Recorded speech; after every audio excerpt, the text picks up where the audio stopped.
Good morning. હું શાહ વૈશાલી. આપણે ધોરણ 11માં ફર્સ્ટ ચેપ્ટરની ચર્ચા કરી અને ફર્સ્ટ ચેપ્ટર સજીવ વિશ્વની અંદર બધા સજીવ વિશ્વની જે માહિતી હતી આપણે મેળવી ચૂક્યા. હવે આપણે ચેપ્ટર 2 સ્ટાર્ટ કરીશું. ચેપ્ટર 2 છે જૈવિક વર્ગીકરણ.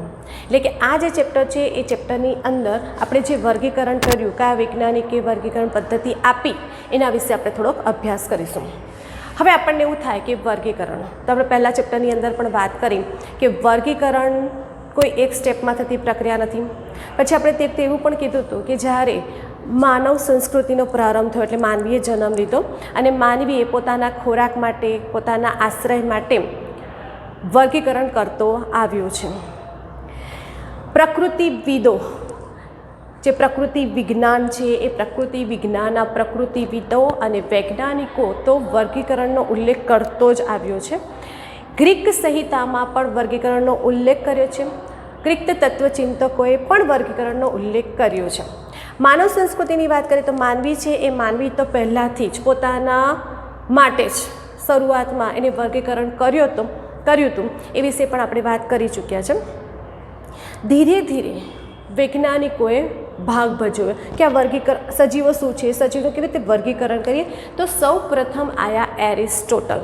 એટલે સૌ પ્રથમ સજીવોને વર્ગીકૃત કરવામાં જો ફાળો હોય તો કોણ છે? એરિસ્ટોટલ. આ જે એરિસ્ટોટલ હતા ને, એ એરિસ્ટોટલે વર્ગીકરણ કર્યું, બરાબર, પણ એ વૈજ્ઞાનિક દ્રષ્ટિએ નથી કર્યું. એટલે વિજ્ઞાનને સમજવા માટે એ વર્ગીકરણનું નિર્માણ કરવા માટે ઘણા વહેલા હતા. એટલે વિજ્ઞાનનું નિર્માણ થતાં પહેલાં જ એમણે શું કર્યું છે? વર્ગીકરણ આપી દીધું છે. હવે એમણે એ વર્ગીકરણ પદ્ધતિમાં ફક્ત બાહ્યકાય રચનાનો જ ઉલ્લેખ કર્યો. એટલે બાહ્ય દ્રષ્ટિએ જ એમને વર્ગીકરણ કર્યું.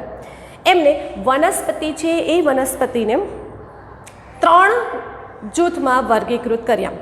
એક છે છોડ, એક છે સૂપ અને એક વૃક્ષ. એ 3 જૂથમાં વર્ગીકરણ કર્યું. પ્રાણી સૃષ્ટિને 2 ભાગમાં વર્ગીકૃત કર્યું. એક જે લાલ રુધિર ધરાવે છે, એટલે જેની અંદર બ્લડ લાલ કલરનું હોય એ, અને બીજું જે લાલ રુધિર ધરાવતા નથી. એટલે આ રીતે એરિસ્ટોટલે વર્ગીકરણ કર્યું. પણ આ જે પદ્ધતિ હતી એરિસ્ટોટલની, એ પૂર્ણ માહિતી આપી શકતું નહોતું. ત્યાર પછી બીજા વૈજ્ઞાન આવ્યા અને એ જે બીજા વૈજ્ઞાનિક છે લિનિયસ, એનો પણ આપણે ઉલ્લેખ કરી ચૂક્યા છે. આ જે લિનિયસ છે, એ લિનિયસે સૌ પ્રથમ દ્વિસૃષ્ટિ વર્ગીકરણ પદ્ધતિ રજૂ કરી. દ્વિસૃષ્ટિ વર્ગીકરણ પદ્ધતિ સૌ પ્રથમ વિકસાવનાર વૈજ્ઞાનિક કોણ? તો લિનિયસ.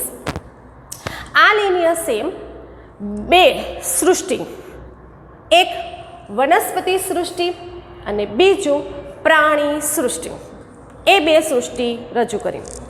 આ 2 સૃષ્ટિનો છેડ સુધી અભ્યાસ, એટલે કે આ જે સૃષ્ટિ વર્ગીકરણ કર્યું ને, એને અનુલક્ષીને અભ્યાસ થતો ગયો, ભણતા ગયા, સમજ મેળવતા ગયા. પરંતુ જ્યારે આ 2 પદ્ધતિ હતી ને, વનસ્પતિ સૃષ્ટિ અને પ્રાણી સૃષ્ટિ, તે એમને પૃથ્વી પર 2 જ સૃષ્ટિ છે એવો ઉલ્લેખ કર્યો. એટલે એક વનસ્પતિ છે ને એક પ્રાણી છે. હવે પ્રશ્ન એ થયો કે જ્યારે એને દ્વિસૃષ્ટિ વર્ગીકરણ પદ્ધતિ રજૂ તો કરી દીધી, પણ નવા સજીવોનું નિર્માણ થતું ગયું. હવે વાત આવીએ કે આપણે બેક્ટેરિયા. હવે બેક્ટેરિયાને કઈ મૂકવા? પ્રશ્ન આવ્યો કે મારે બેક્ટેરિયાને કઈ મૂકવા? વનસ્પતિમાં મૂકવા કે પ્રાણીમાં મૂકવા? આદિકોષ કેન્દ્રીય, એટલે જેની અંદર કોષ કેન્દ્ર સુવિકસિત છે. સુકોષ કેન્દ્રીય, જેની અંદર કોષ કેન્દ્ર, આદિકોષ કેન્દ્ર જેની અંદર કોષ કેન્દ્ર સુવિકસિત નથી, અને સુકોષ કેન્દ્ર કે જેની અંદર કોષ કેન્દ્ર વિકસિત છે. તો કઈ રીતે હું વર્ગીકરણ કરું? બધાને એકમાં જ મૂકી દઉં? બેક્ટેરિયા વનસ્પતિ છે કે પ્રાણી? એ જ પ્રશ્ન હતો આપણા માટે. એટલે મારે એને કેમાં મૂકવાનું? વનસ્પતિમાં મૂકવાનું કે પ્રાણીમાં મૂકવાનું? એક કોષી સજીવ, બહુકોષી સજીવ, ક્યાં મૂકવાના? એ પણ પ્રશ્ન આવ્યો. એટલે કે આ જે દ્વિસૃષ્ટિ વર્ગીકરણ પદ્ધતિ છે, એની અંદર ઘણા બધા સજીવોનો ઉલ્લેખ થતો ગયો, પણ જ્યારે એ સજીવોને કયા જૂથમાં મૂકવા, એ મોટો પ્રશ્ન ઊભો થયો.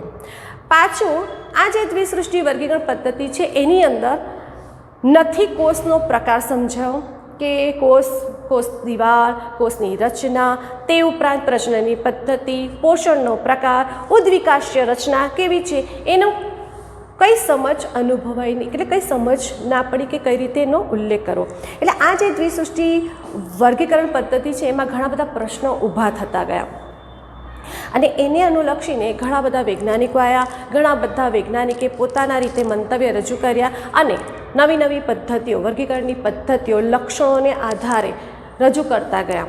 પછી વૈજ્ઞાનિકો આવ્યા અને એ વૈજ્ઞાનિકોએ જે સૃષ્ટિ ત્રિસૃષ્ટિ વર્ગીકરણ પદ્ધતિ પણ રજૂ કરી, ચાર સૃષ્ટિ વર્ગીકરણ પદ્ધતિ પણ રજૂ કરી અને છેલ્લે 5 સૃષ્ટિ વર્ગીકરણ પદ્ધતિ રજૂ થઈ, જે બહુ સારી હતી, સ્વીકાર્ય હતી અને ક્લાસિફિકેશન કરવામાં સરળ હતી.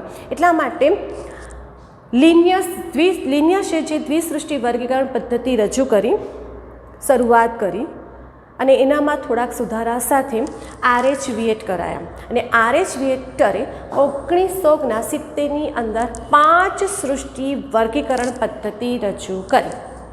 એટલે આ જે 5 સૃષ્ટિ વર્ગીકરણ પદ્ધતિ હતી એનામાં એક મોનેરા, બીજું પ્રોટિસ્ટા, ત્રીજું ફૂગ, ચોથું વનસ્પતિ સૃષ્ટિ, પાંચમું પ્રાણી સૃષ્ટિ. એટલે તમે જો કે જ્યારે દ્વિસૃષ્ટિ વર્ગીકરણ પદ્ધતિ હતી ને ત્યારે એની અંદર વનસ્પતિ અને પ્રાણી સૃષ્ટિ બે જ હતી. એમાં મોનેરા એટલે કે જે બેક્ટેરિયા છે એનો ક્યાં સમાવેશ કરવો એ પ્રશ્ન ઊભો થયો હતો. ફૂગ, આ ફૂગને મારે વનસ્પતિ ગણવી કે પ્રાણી ગણવી એ પ્રશ્ન ઊભો થયો. એટલે ધીરે ધીરે શોધ થતી ગઈ અને જે સજીવો છે એ સજીવોને એક અલગ જ સૃષ્ટિ આપી દીધી અને સ્વીકાર્ય ગણીએ તો આ 5 સૃષ્ટિ વર્ગીકરણ પદ્ધતિ હાલમાં સર્વ સ્વીકૃત છે, એટલે બધા એને માન્ય ગણે છે અને એને આધારે જ આપણે આ ચેપ્ટરની અંદર બરાબર મોનેરા, પ્રોટિસ્ટા અને ફૂગ આ 3 સૃષ્ટિનો આ ચેપ્ટરની અંદર ઉલ્લેખ કરવાનો છે, સમજવાનો છે. એટલે આ 3 ટોપિક વિશે આપણે ભણવાનું છે. પછીનો જે ત્રીજું ચેપ્ટર હશે એ કયું હશે? વનસ્પતિ સૃષ્ટિ. અને ચોથું ચેપ્ટર હશે કયું હશે? પ્રાણી સૃષ્ટિ. એટલે આપણે આ જે ત્રીજું અને ચોથું ચેપ્ટર પૂરું થાય એટલે આપણો પ્રથમ એકમ પૂરો થયો. તો અહીંયા જ્યારે આ 5 સૃષ્ટિ વર્ગીકરણ પદ્ધતિ આપી અને એ 5 સૃષ્ટિ વર્ગીકરણ પદ્ધતિમાં લક્ષણોને આધારે આપીને તો એ લક્ષણોમાં મોનેરા, પ્રોટિસ્ટા, ફૂગ, વનસ્પતિ સૃષ્ટિ અને પ્રાણી સૃષ્ટિ જે છે એનો એક મેં ચાર્ટ છે જે તમારી ચોપડીમાં છે જ. આ લક્ષણો અને 5 સૃષ્ટિ મોનેરા, પ્રોટિસ્ટા, ફૂગ, વનસ્પતિ સૃષ્ટિ અને પ્રાણી સૃષ્ટિ આ જે ચાર્ટ છે ને એ ચાર્ટ IMP કહ્યું. આ ચાર્ટ છે ને એ નીટ માટે પણ એટલો જ ઇમ્પોર્ટન્ટ છે. ઘણા બધા પ્રશ્નોના જવાબ અહીંથી મળી જાય. ઘણીવાર એવું થાય છે કે વિદ્યાર્થીઓ ચાર્ટને નથી સમજતા, ચાર્ટ વાંચી લઈશું, જોઈ લઈશું, એવું નહીં. ચાર્ટને બરાબર સમજશો તો તમને ઘણા બધા પ્રશ્નોના જવાબ પણ અહીંથી મળી જશે. અહીંયા જોઈ લઈએ. સૌપ્રથમ 5 સૃષ્ટિ વર્ગીકરણ પદ્ધતિના કેટલા લક્ષણોને એમને સમાવેશ કર્યા છે એ જોઈએ. તો સૌથી પહેલાં કોષ પ્રકાર, કોષ દિવાલ, કોષ કેન્દ્ર પટલ, દૈહિક આયોજન, પોષણની પદ્ધતિ. એનો મતલબ કે 5 સૃષ્ટિ વર્ગીકરણ પદ્ધતિમાં આ લક્ષણોનો સમાવેશ કર્યો છે બરાબર, જ્યારે દ્વિસૃષ્ટિ વર્ગીકરણ પદ્ધતિમાં આ લક્ષણોનો કોઈ જ ઉલ્લેખ નહોતો, કોઈ સમજ નહોતી. સૌપ્રથમ આપણે જોઈએ કોષ પ્રકાર. હવે તમે જો કે મેં થોડુંક કોઈક જગ્યાએ મેં રંગીન ચોકનો યુઝ કર્યો છે, એ હાઇલાઇટ થઈ જાય અને કદાચ એ ક્વેશ્ચન પણ નીકળે. સૌથી પહેલાં આપણે કોષ પ્રકાર જોઈએ. કોષ મોનેરાને મેં રંગીન ચોકથી લખ્યું છે આદિ કોષ કેન્દ્રીય. બાકીના 4 પ્રોટિસ્ટા, ફૂગ, વનસ્પતિ સૃષ્ટિ, પ્રાણી સૃષ્ટિ બધાની અંદર મેં સુકોષ કેન્દ્રીય લખ્યો. એટલે તમારો પહેલો સવાલ આવે કે 5 સૃષ્ટિ વર્ગીકરણ પદ્ધતિમાં કઈ સૃષ્ટિ આદિ કોષ કેન્દ્રીય છે? તો તમારો જવાબ શું આવે? મોનેરા. એટલે એક પ્રશ્ન તમને અહીંયા ચાર્ટમાંથી જ મળી ગયો. બીજો પ્રશ્ન આવે છે કોષ દિવાલ. તમને ખબર છે કોષ દિવાલ, તમે આટલું ભણી રહ્યા છો કે વનસ્પતિની કોષ દિવાલ સેલ્યુલોઝની બનેલી છે અને પ્રાણીઓમાં કોષ દિવાલ હોતી નથી. આટલું જે ભણીને આવ્યા છો. તો અહીંયા હું વનસ્પતિ સૃષ્ટિમાં જોઈ લઉં કે અહીંયા લખ્યું છે કોષ દિવાલ હાજર છે અને મેં લખ્યું છે સેલ્યુલોઝ. પ્રાણી સૃષ્ટિમાં કોષ દિવાલ હોતી નથી એટલે ત્યાં શું લખ્યું છે ગેરહાજર. એટલે આ બે જવાબ તો તમને ભણીને જ આવ્યા છો. હવે આપણા પાસે 3 મોનેરા. મોનેરા છે એ મોનેરાની અંદર કોષ દિવાલ સેલ્યુલોઝ વિહીન એટલે તેમાં કોષ દિવાલ સેલ્યુલોઝની બનેલી નથી. તો શેની બનેલી છે? પોલિસેકેરાઇડ અને એમિનો એસિડ. આ આઈએમપી સવાલ થયો. બરાબર. મોનેરાની કોષ દિવાલ શેની બનેલી છે? પોલિસેકેરાઇડ અને એમિનો એસિડની. પ્રોટિસ્ટા છે ને એ પ્રોટિસ્ટા જ્યારે આપણે પ્રોટિસ્ટા સૃષ્ટિ ભણીશું અને એની અંદર આપણે કેટલાક પ્રોટિસ્ટા એ પ્રોટિસ્ટાની અંદર કોષ દિવાલ હાજર હશે. બરાબર. ફૂગની અંદર કોષ દિવાલ છે પણ એ કોષ દિવાલ સેલ્યુલોઝની બનેલી નથી. આ પણ તમે ભણીને આવ્યા છો કે ફૂગની કોષ દિવાલ કાઇટિનની બનેલી છે. બરાબર. અહીંયા તમે જેટલું ભણીને આવ્યા છો એટલી જ મેં વાત કરીશું. ડિટેલ્સમાં આપણે પછી વાત કરીશું. તો ફૂગની કોષ દિવાલ ફૂગમાં કોષ દિવાલ છે કે નહીં? તો હા, હાજર છે. શેની બનેલી છે? તો એ સેલ્યુલોઝની નથી બનેલી. તો શેની બનેલી છે? કાઇટિનની. જે ભણીને આવ્યા છો. પછી બીજી દિવાલ કયા ઘટકોની બનેલી છે એના વિશે આપણે આગળ અભ્યાસ કરીશું. તો તમારે જો કે એ કોષ દિવાલનો પ્રશ્ન તમને મળી ગયો કે મોનેરાની કોષ દિવાલ શેની બનેલી છે? તો તમારો આન્સર આવ્યો પોલિસેકેરાઇડ અને એમિનો એસિડ. પછી કોની અંદર કોષ દિવાલ નથી?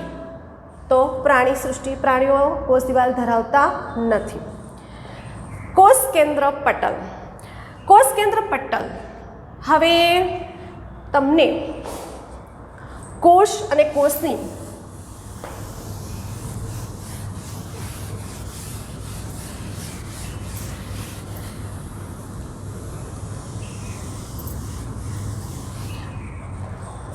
તમે ભણીને જ આવ્યા છો પણ મને થોડીક સમજ આપવી હોય તો કોષ છે એ કોષની અંદર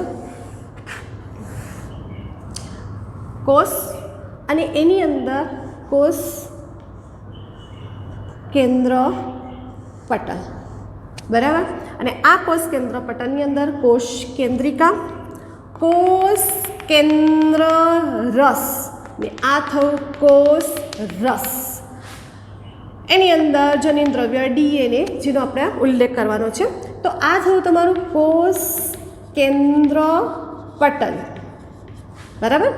અને આ જે છે કોષ કેન્દ્ર રસ. કેન્દ્ર રસ ને અહીંયા કોષ રસ. બાકી અંગિકાઓને બધો જ આપણે ઉલ્લેખ કરીશું. માને ખાલી જેટલું સમજાવવાનું છે વાત કરું તો જેની અંદર કોષ કેન્દ્ર પટલ એટલે આ છે ને કોષ કેન્દ્ર પટલ અને આ રીતની રચના હોય ને એને સુવિકસિત કોષ કેન્દ્ર તરીકે ઓળખવામાં આવે. એટલે જેની અંદર કોષ કેન્દ્ર હાજર એટલે આપણે સુકોષ કેન્દ્રીય કહીએ અને જેની અંદર કોષ કેન્દ્ર ના જોવા મળે. બરાબર. તો આપણે શું કીધું હતું? આદિકોષ કેન્દ્ર. અહીંયા વાત કરતી કે જેની અંદર કોષ કેન્દ્ર સુવિકસિત જોવા મળે એને સુકોષ કેન્દ્રીય અને જેની અંદર કોષ કેન્દ્ર સુવિકસિત નથી એટલે આપણે એને શું કહીએ છીએ? આદિકોષ કેન્દ્રીય. જે સમજ છે તમને? કોષ કેન્દ્ર પટલની વાત કરું તો જેની અંદર કોષ કેન્દ્ર પટલ સુવિકસિત હશે. જેની અંદર કોષ કેન્દ્ર પટલ સુવિકસિત હશે. હવે તમે જો કોષ કેન્દ્ર પટલ. હવે આ જે મોનેરા છે એની અંદર તો કોષ કેન્દ્ર જ નથી એટલે આદિકોષ કેન્દ્ર. કોષ કેન્દ્ર જ નથી તો કોષ કેન્દ્ર પટલ ના જ હોય એટલે આ શું થયું? ગેરહાજર. સમજો. આની અંદર કોષ કેન્દ્ર જ નથી. કોષ કેન્દ્ર નથી. ગેરહાજર. હવે કોષ કેન્દ્ર જ ના હોય તો કોષ કેન્દ્ર પટલ હોય ના હોય એટલે આ ગેરહાજર. તો આ પણ શું થયું? ગેરહાજર. ક્લિયર. પછી સુકોષ કેન્દ્ર એટલે એની અંદર શું છે? કોષ કેન્દ્ર હાજર છે અને કોષ કેન્દ્ર હાજર હોય એટલે કોષ કેન્દ્ર પટલ પણ શું હોય? હાજર હાજર હાજર હાજર. એટલે સુકોષ કેન્દ્રીય કોષ કેન્દ્ર એટલે જ્યારે પણ કોષ કેન્દ્ર હાજર છે તો કોષ કેન્દ્ર પટલ પણ શું છે? હાજર છે. બરાબર સમજો. ગોખવાનું નથી. મોનેરાની અંદર કોષ કેન્દ્ર નથી એટલે કોષ કેન્દ્ર પટલ પણ નથી, એટલે આ ઉલ્લેખ જોજો. પછી તમારે આવે છે જો કોષની રચના એની ડિટેલ્સ આપણે આગલા ચેપ્ટરમાં ભણીશું. જે તમે ભણીને આવ્યા છો એને જ હું અહીંયા ઉલ્લેખ કરું છું. દૈહિક આયોજન, દેહની રચના એટલે એનું જે દેહ આખો શરીર છે એ શેનું બનેલું છે, તો એ દૈહિક આયોજન એટલે મોનેરા એટલે બેક્ટેરિયા છે જે છે શેના બનેલું છે, એક જ કોષના એટલે કોષીય રચના છે, એની અંદર કોષ જ છે. પ્રોટિસ્ટા એ પણ કેવા છે, કોષીય રચના ધરાવે છે, એનું દેહ કોષનું બનેલું છે. ફૂગ છે એ ફૂગ બહુકોષીય એટલે એક કરતાં વધારે કોષોનું બનેલું છે. શિથિલ પેશી, આપણે કીધું હતું કે કોષ છે વિભાજન પામે, કોષોનો સમૂહ તૈયાર થાય અને કોષોમાંથી શું તૈયાર થાય, પેશી. પણ આ જે બહુકોષીય છે પણ એ કોષો શિથિલ પેશીમાં, શિથિલ એકદમ ઢીલી બરાબર છે, નબળી એવી પેશીમાં નિર્માણ પામેલા છે. વનસ્પતિ સૃષ્ટિ, એ વનસ્પતિ સૃષ્ટિમાં તો કોષોમાંથી પેશી અને પેશીમાંથી અંગ. તમે જો વનસ્પતિમાં આપણે પેશી ભણવાની છે અને તમે ભણીને પણ આવ્યા છો. વનસ્પતિ પેશી કઈ છે, સરળ પેશી, જટિલ પેશી, મૃદુતક, સ્થૂલકોણક, ધૃણોતક, જલભાગ પેશી, અનભાગ પેશી ભણીને આવ્યા છો. તે ઉપરાંત અંગ કયા હોય વનસ્પતિમાં, મૂળ, પ્રકાંડ, પણ બરાબર, એ અંગો વિશે પણ આપણે વાત કરી. એટલે એનું જે દેહ એટલે શરીર છે પેશી અને અંગમાં નિર્માણ પામેલું હોય છે. પ્રાણી સૃષ્ટિ એટલે આપણે પોતેમાં બધું જ છે, આપણા શરીરમાં પેશી પણ છે, અંગ પણ છે અને અંગતંત્ર પણ છે. એટલે તમે જુઓ કે તમને ખાલી સમજશો ને એક એકનું ધ્યાનથી તો તમને દરેક સવાલોના જવાબ મળી જશે. હા, હવે ટોપિક આઈએમપી, પોષણની પદ્ધતિ. પોષણ એમાં તમને ખબર છે સ્વયંપોષી, સ્વાવલંબી ને પરાવલંબી શબ્દ ભણી ગયા છો ને, તો સ્વયંપોષી. સ્વયંપોષી એટલે કે પોતાનો ખોરાક જાતે બનાવતા હોય એને કહેવાય સ્વયંપોષી. હવે આ 5 સૃષ્ટિ છે, આમાંથી કોણ જો પોતાનો ખોરાક જાતે બનાવતી હશે, વિચારો. બેક્ટેરિયા બનાવે? ના બનાવે. પ્રોટિસ્ટા બનાવે? ના બનાવે. ફૂગ પોતાનો ખોરાક બનાવે? ના બનાવે. વનસ્પતિ ખોરાક બનાવે? બનાવે. એટલે વનસ્પતિ સૃષ્ટિ સ્વયંપોષી છે, એટલે પ્રકાશ સંશ્લેષણની ક્રિયા કરી ખોરાક બનાવે છે. એટલે આ એક તમને જવાબ મળી ગયો. એટલે અહીંયા મેં શબ્દ શું વાપર્યો છે, સ્વયંપોષી. તો તમે જો અહીંયા પણ મેં સ્વયંપોષી શબ્દ વાપર્યો છે. મોનેરા, પ્રોટિસ્ટામાં પણ મેં સ્વયંપોષી શબ્દ વાપરેલો છે. તો મોનેરા છે એ મોનેરા એટલે બેક્ટેરિયા, કેટલાક બેક્ટેરિયા તમારા આગળ ભણવામાં આવશે જે પોતાનો ખોરાક જાતે બનાવે છે, બરાબર છે. એટલે સ્વયંપોષી, બરાબર સમજો. મોનેરા છે અને પ્રોટિસ્ટા બંને સ્વયંપોષી છે. એટલે મોનેરા પણ પોતાનો ખોરાક બનાવે છે અને પ્રોટિસ્ટા પણ પોતાનો ખોરાક બનાવે છે, એટલે પ્રકાશ સંશ્લેષણની પ્રક્રિયા કરે છે. અને આ જે સ્વયંપોષી છે ને એની પદ્ધતિ આગળ ભણવાની છે, રસાયણ સંશ્લેષી અને બીજું છે પ્રકાશ સંશ્લેષી. તો બેક્ટેરિયા સ્વયંપોષી પોષણ પદ્ધતિ ધરાવે છે, જે બંને ધરાવે છે, રસાયણ સંશ્લેષી પણ છે અને પ્રકાશ સંશ્લેષી છે. પ્રોટિસ્ટા છે એ પ્રોટિસ્ટા સ્વયંપોષી, પણ એ સ્વયંપોષીમાં ફક્ત શું છે, પ્રકાશ સંશ્લેષી, એ રસાયણ સંશ્લેષી પ્રોસેસ કરતા નથી. મોનેરા છે એ મોનેરા સ્વયંપોષી એટલે પોતાનો ખોરાક જાતે બનાવે. વિષમપોષી એટલે પોતાનો ખોરાક જાતે બનાવતા નથી, બીજા પર આધારિત છે. એટલે બંને પ્રકૃતિના છે. બેક્ટેરિયા મોનેરા જે છે એ બંને પ્રકૃતિ ધરાવશે. એટલે કોઈકની અંદર તમને સ્વયંપોષી હશે અને કેટલાકની અંદર શું હશે, વિષમપોષી. એટલે કે તે મૃતોપજીવી, મૃત કરેલા પ્રાણી, મૃત પ્રાણી દેહ હોય એના પર ડિપેન્ડેન્ટ હોય. પરોપજીવી એટલે બીજા પર આધાર રાખતા હોય. એટલે અહીંયા તમારે મોનેરાનો અહીંયા ઉલ્લેખ થયો. પ્રોટિસ્ટા છે એ પ્રોટિસ્ટા પણ કેવા છે, વિષમપોષી. એટલે મોનેરા અને પ્રોટિસ્ટા બંને સ્વયંપોષી અને વિષમપોષી છે. ફૂગ તો જોઈ હશે. ફૂગ કયા કલરની છે પહેલાં એમ મને કહો તો. ફૂગ કેવા કલરની હોય, સફેદ કલરની. હવે એ ફૂગ સફેદ કલરની હોય એટલે એની અંદર હરિતદ્રવ્ય નથી. હરિતદ્રવ્ય હોય પ્રકાશ સંશ્લેષી દ્રવ્ય હોય તો તે પ્રકાશ સંશ્લેષણની ક્રિયા કરે, પણ ફૂગ તો શું છે, એની પાસે તો હરિતદ્રવ્ય જ નથી, એટલે એ કેવી છે, વિષમપોષી. અને વિષમપોષીમાં કયો પ્રકાર, મૃતોપજીવી કાં તો પરોપજીવી પ્રાણીઓ. આપણે ખોરાક બનાવીએ છીએ, નથી બનાવતું, એટલે આપણે પણ કેવા છે, વિષમપોષી.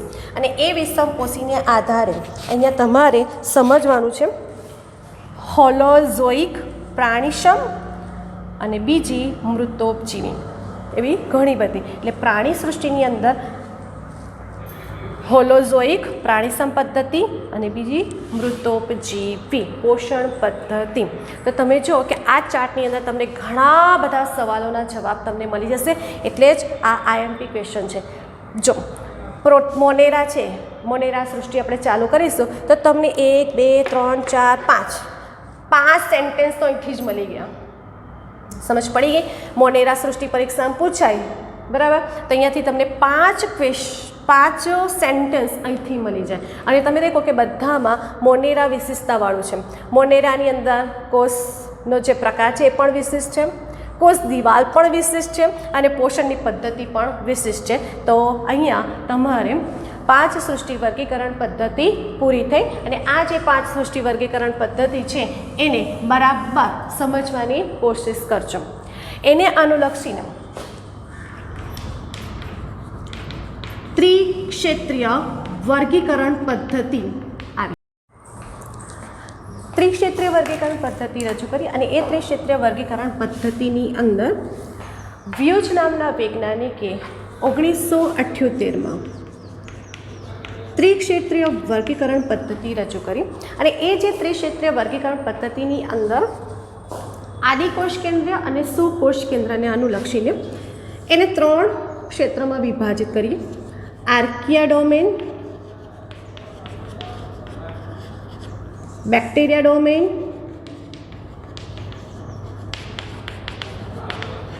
અને યુકેરિયોટિક ડોમેન.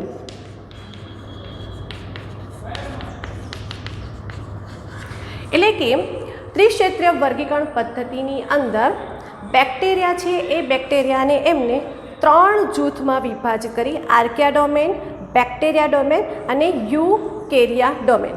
અને આ જે યુકેરિયોટિક ડોમેન છે એની અંદર ફરીથી 4 જૂથમાં વિભાજિત થઈ. પ્રોટિસ્ટા, ફૂગ, વનસ્પતિ સૃષ્ટિ, પ્રાણી સૃષ્ટિ. એટલે કે તેમને 1 2 3 4 5 6 સૃષ્ટિ વર્ગીકરણ પદ્ધતિ રજૂ કરી. એટલે કે એને મોનેરાને 2 જૂથમાં વિભાજિત કર્યા અને જે યુકેરિયા જે ત્રીજું જૂથ હતું એને ફરીથી 4 જૂથમાં વિભાજિત કર્યા ને આ રીતે 6 સૃષ્ટિ વર્ગીકરણ પદ્ધતિ રજૂ થઈ. આપણે 5 સૃષ્ટિ વર્ગીકરણ પદ્ધતિની વાત કરીએ તો 5 સૃષ્ટિ વર્ગીકરણ પદ્ધતિમાં પ્રોટિસ્ટા, ફૂગ, મોનેરા,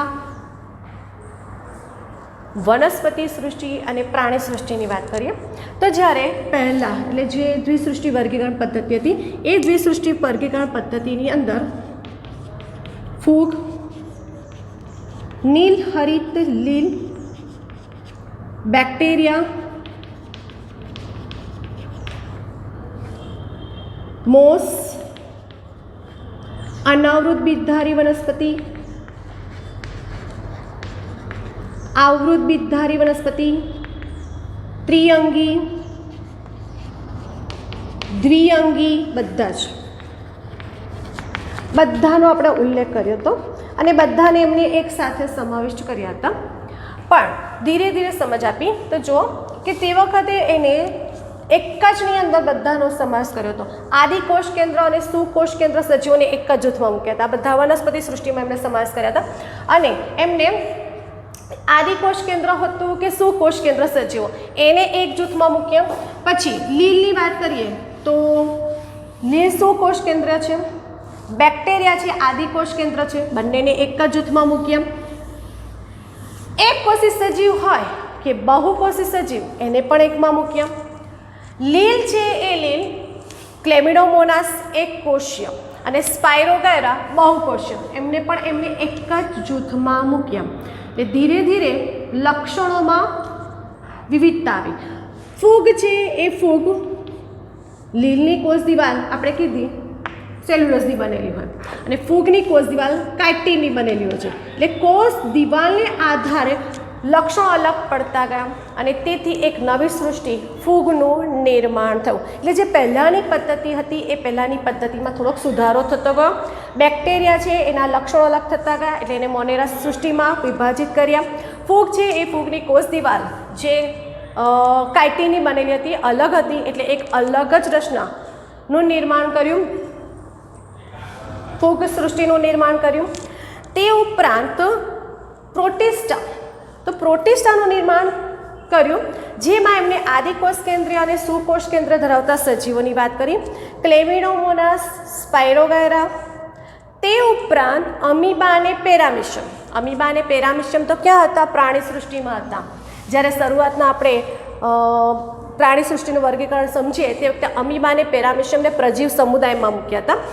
તો પહેલાં પ્રાણી સૃષ્ટિમાં હતા, પછી ધીરે ધીરે લક્ષણો જોતા ગયા અને એમને પ્રોટિસ્ટા એટલે વનસ્પતિની અંદર જે સૃષ્ટિ એક અલગ જ નથી, એમને વનસ્પતિ નથી, એમને પ્રાણી કીધા પણ એમની પોતાની એક સૃષ્ટિ આપી દીધી પ્રોટિસ્ટા. એટલે અમીબા અને પેરામિશિયમનો પણ એક અલગ સૃષ્ટિમાં સમાવેશ થાય છે તે પ્રોટિસ્ટા. એટલે તમે જો કે ધીરે ધીરે ધીરે લક્ષણો બનતા ગયા,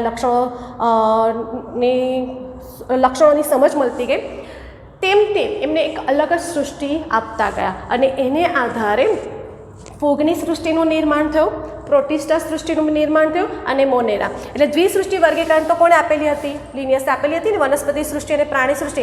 અને એનામાંથી છૂટા પાડ્યા, બેક્ટેરિયાને છૂટા પાડ્યા, તમારી એક સૃષ્ટિ છે. અમીબા પેરામિશિયમને અલગ પાડ્યા, ક્લેમિડોમોનાસ, સ્પાયરોગાયરા જે છે એનો પ્રોટિસ્ટામાં સમાવેશ કર્યો. ફૂગ છે એના લક્ષણો છે એને આધારે એમને અલગ કરતા ગયા ને આ રીતે વર્ગીકરણ કરતા ગયા અને સૃષ્ટિનું નિર્માણ કરતા ગયા. હજુ પણ ઘણા બધા સુધારા થશે અને આ સુધારાને આધારે સૃષ્ટિનું નિર્માણ થતું જશે. તો અહીંયા આપણે ફક્ત આ સિલેબસમાં 5 સૃષ્ટિ વર્ગીકરણ પદ્ધતિનો જ ઉલ્લેખ કરવાનો છે અને આ 5 સૃષ્ટિ વર્ગીકરણ પદ્ધતિનું ડિટેલ્સમાં ભણવાનું રહેશે. તો આ ચેપ્ટરનો આ ટોપિક અહીંયા હું પૂરો કરું છું અને એને બરાબર ધ્યાનથી સમજજો અને એક એક લીટી, એક એક શબ્દને સમજવાની કોશિશ કરજો.